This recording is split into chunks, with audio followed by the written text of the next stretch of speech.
আমাৰ 536 সংখ্যক শ্ৰী শ্ৰী মাধৱদেৱৰ জন্মোৎসৱ উপলক্ষে আজি আমাৰ বৰনামপুৰ চাৰিখন প্ৰাথমিকৰ সহযোগত বাৰ্ষিক সভা ভাওনা ভাগি অনুষ্ঠিত কৰিবলৈ লোৱা হৈছে।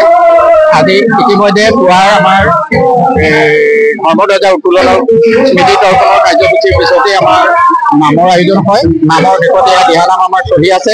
গতিকে ৰাতিলৈ আমাৰ এই যুৱকসকলৰ দ্বাৰা এখনি নাট অভিনয় হ'ব।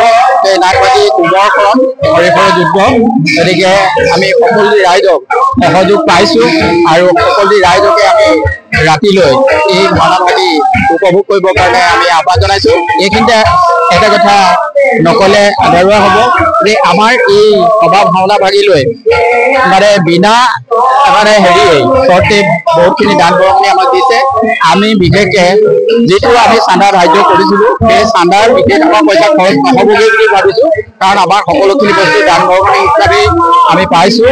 ইতিমধ্যে আমাৰ সমন্বয়ৰ কথাটো আমি বেছি গুৰুত্ব দিছোঁ, কাৰণ বিশেষকৈ আমাৰ এই জয়পুৰৰ গায়ন গাঁৱৰ সমীপৱৰ্তী জয়পুৰৰ চাহ বাগিচা, ধুমাজু মিচিং গাঁও, দলৈ গাঁও, নতুন গাঁও, বাৰেঘৰ গাঁও, কাকতি গাঁও আৰু বিশেষকৈ আমাৰ এই গড়গাঁও প্ৰমুখ্য কৰি সকলোখিনি লগতক আমি নিমন্ত্ৰণ কৰিছিলোঁ। তেওঁলোক আহি ইয়াত অংশগ্ৰহণ কৰিছে। আজি আমি যথেষ্ট আনন্দিত উৎফুল্লিত, কাৰণ আমাৰ যিটো সমন্বয় সেই সমন্বয়ৰ বাৰ্তাটো আমি ইয়াৰ পৰাই আমাৰ আৰম্ভ হৈছে।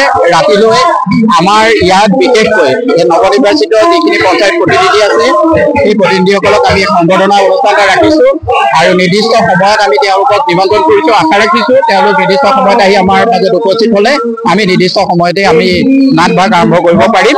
সেইলৈ মই পুনৰ সকলোলৈকে আন্তৰিক শ্ৰদ্ধা আৰু মৰম জনাই মই এই চমু দুআষাৰ সামৰণি মাৰিছোঁ।